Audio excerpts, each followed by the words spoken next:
बिस्मिल्लाहिर्रहमानिर्रहीम। अस्सलाम वालेकुम नाजरीन। भारत को इंग्लैंड के हाथों टेस्ट मैच में शर्मनाक शिकस्त के बाद पूरे भारत में कोहराम मचा हुआ है। ख़ास तौर पर भारतीय मीडिया पर तूफ़ान बरपा है और टीम और बीसीसीआई पर खूब तनकीद की जा रही है।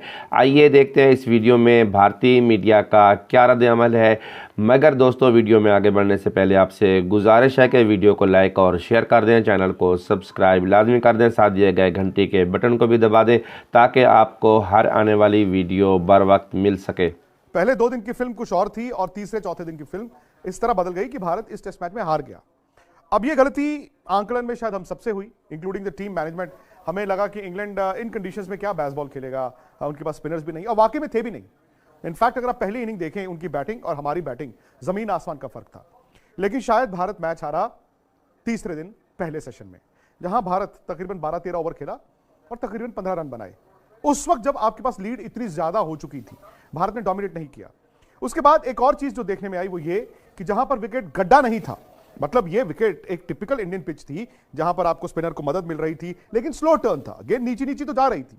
लेकिन अब चूंकि भारत गड्ढों पे यानी कि ऐसी विकेटों पर खेलने का आदी हो गया है जिसे रैंक टर्नर कहते हैं कि पहले दिन आप पहले घंटे बॉल कीजिए और बॉल जब गिरे तो मिट्टी इधर उधर हो जाए। आप चूंकि उस तरह की विकेटों पर खेलने के इतने आदी हो चुके थे, आपको लगा यार ये तो रिस्पॉन्सिव ही नहीं है, ये तो स्लो टर्न है, तो आपके स्पिनर्स अपना प्लान बी वाला स्किल सेट लेकर नहीं आ पाए।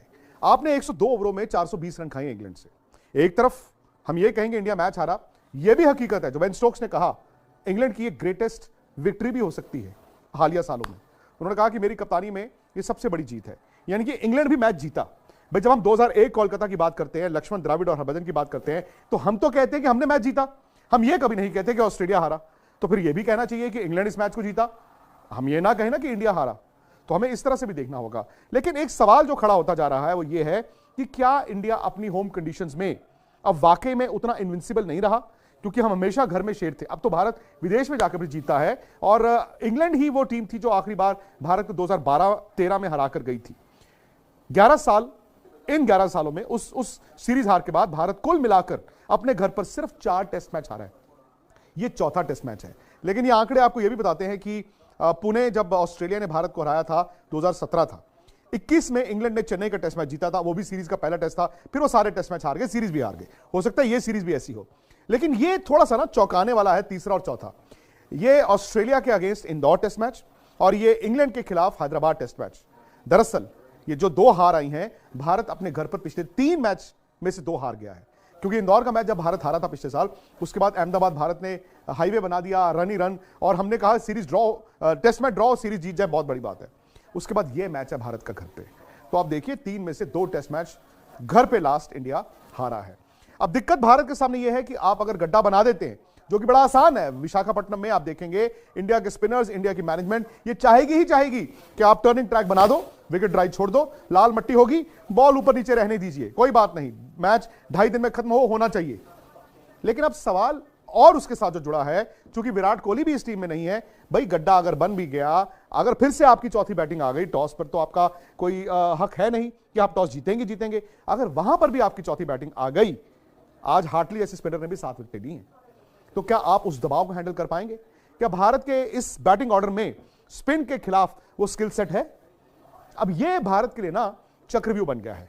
आप तो चाहते हैं कि आपके स्पिनर्स के लिए टर्निंग ट्रैक बने, ऐसा गड्ढा बने, लेकिन आप ये अब सोच के भी डरेंगे कि क्या भारत के बैट्समैन, स्पेशली विराट कोहली के ना होने पर, क्या उनमें वो काबिलियत है कि गड्ढा बना के आप इंग्लैंड के गेंदबाजों को एक मौका दे दें, तो क्या वहां पर रन्स बन जाएंगे? आज भारत क्लियरली दबाव को हैंडल नहीं कर पाया। विकेट भी अगर आप देखें तो अनप्लेबल नहीं था, वो स्लो था। भाई एंड में भारत के बल्लेबाजों ने रन बनाए, 10वें और 11वें बैट्समैन ने भी बैटिंग की है, तो ऐसा नहीं मैं मान सकता कि विकेट अनप्लेबल था। विकेट अनप्लेबल नहीं था, लेकिन हालात अनप्लेबल हो गए थे, क्योंकि जैसे ही आपने इतने रन पोप से खा लिए, इतने रन उनके लोअर ऑर्डर से खा लिए कि 102 ओवरों में 420 रन, 190 रन की लीड को नेगेट करके भी आपको 231 का टारगेट मिला, वहां पर ना वो दबाव ले आया था, वो चौथी इनिंग का पूरा समीकरण। भारत उस दबाव को हैंडल नहीं कर पाया। यशस्वी जायसवाल जो पहली इनिंग में आउटस्टैंडिंग थे, दूसरी इनिंग में क्लियरली रफल्ड थे। रोहित शर्मा जब तक खड़े रहे, भारत की जीत दिख रही थी। ये रोहित का विकेट था जो टर्निंग पॉइंट हुआ, क्योंकि वो कंफर्टेबल थे, वो रन भी बना रहे थे। वो 1 घंटा और खेल गए होते तो 40 रन और बना देते। रोहित का विकेट भी टर्निंग पॉइंट था। लेकिन भारत को दिक्कत आई जैसे ही जायसवाल आउट हुए, उसी ओवर में शुभमन गिल भी आउट हो गए। अब दिक्कत है शुभमन गिल की भी। शुभमन गिल ने ओपन करना क्यों छोड़ा, किसी को नहीं पता। भाई ओपन तो कम प्लेयरों को मौका मिलता है, उनको मिला, उन्होंने रन भी बनाए। इनफैक्ट यहां पर अहमदाबाद टेस्ट मैच में पिछले साल उन्होंने 100 बनाया, फिर वर्ल्ड टेस्ट चैंपियनशिप, उसके ओपन छोड़ दिया।